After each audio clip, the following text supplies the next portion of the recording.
Здравейте, аз съм Мария Венкова, ученичка от Средно училище Паисий Хилендарски, Пловдив 5 А клас. Днес ще ви представя геймплея на второ ниво на проекта номер 39 "Постройство и робот", направен специално за Националната олимпиада по информационни технологии в България 2026.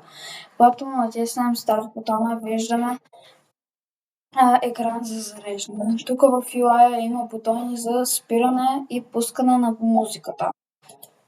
Тук виждаме отново тия три робота. Предлагам този път отново сме с 1000 коина да купим третия робот и да играем с него. Тук бюджетът автоматично стана от 1000 на 800, т.е. и продължаваме напред. Избираме ниво 2.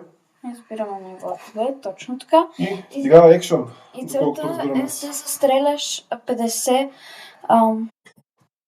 50 танка, или? Да, 50 танка. Добре. Като тук, пак знаете за шоповете, мога да си купа машинно зрение. Имаме основно трите основни шопа. Отново купуваме батерия, купуваме драйв, купуваме сензори. Защо? Защото имаме основно пак нужда от машинно зрение, имаме нужда от сензор за вода и сензор за температура. Но този път също можеш да си купиш и стреляне, като с един булет, с 3 булета, лазер и бомба. Добре, как движим още един път този робот? Този робот го движим с стрелките на клавиатурата или ако играеш в телефон или таблет, чрез този джойстик. Тук се програмира, обаче виждам допълнително 2 бутона за да стреляш и за да пуснеш бомбата. Когато си с таблета и с телефона, нали? Да, обаче ако си на компютър, може също да пуснеш бомбата с Space и да стреляш с нулата. Окей, тук отново събираме монети и качваме бюджета.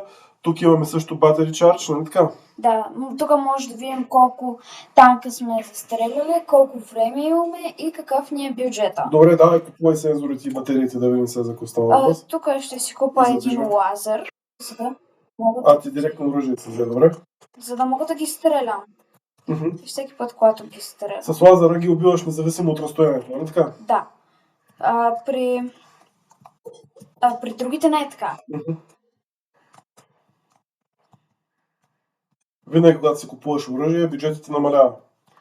И ти го попълваш с кончета допълнително, които събираш. Какво е това цвете тук? Може да те захапе това цвете? Да, това цвете може да захапе. Ако застанеш над него и то най-случайно иска да се каче. Да захапва и да връща в първоначална позиция. Да. Тук сега ще се пробвам с това да ви... Да. С лазера убий 2-3 и купи оръжие, примерно да ги стреляш с по един патрон. Да видим как е. Добре, ще купя с един патрон, само да се покажат, да респаунват. Колко пъти трябва да ги оцелваш тия с един патрон? С един патрон взема 20% демидж, затова реално ти трябва 5 пъти да ги стреляш. С тройното това... Имаме оръжие, което стреля с 3 патрона, нали така? Да, с 3 патрона, което взема 50 демидж, затова 2 пъти трябва да го стреляш. Окей, добре, постоянно зареждаш, виждам. Да, постоянно зареждам да не ми падна батерията и случайно да не умра. Добре, имаш варианта лазер, имаш с един патрон, много патрони. Може да ги убиваш, обаче имаш вариант бомба. Да видим, залагаш бомбата. Залагам тук бомбата. Натискаш червения бутон или от клавиатурата кой бутон? Space. С Space залагаш бомбата, тя гръмва и убива тримата, което актуализира и горе и... колко се застреля. Числото на застрелените, брояча за застрелените танкове. Сега тук какво виждаме още допълнително, което ние видяхме тук при предното ниво. Тук виждам, че се сменят постоянно, има няколко костюма на този лабиринт, които се сменят и правят играта по-раздвижена. Да, за да стоиш на едно място и примерно когато се смени костюма да те убия. Окей, добре, хубаво. Тук те предупреждава преди да стреля, като първо става оранжево, първо жълто, оранжево, червено. Да, разбираш в момента, когато танка стреля, добре. Съответно тук отново куршумите на танка рикошират и гърбят в последствие. Да. Добре. Тук може да се върнем, виждам, към основното меню, нали? Да, тук може пак да се върнем към основното меню. Да.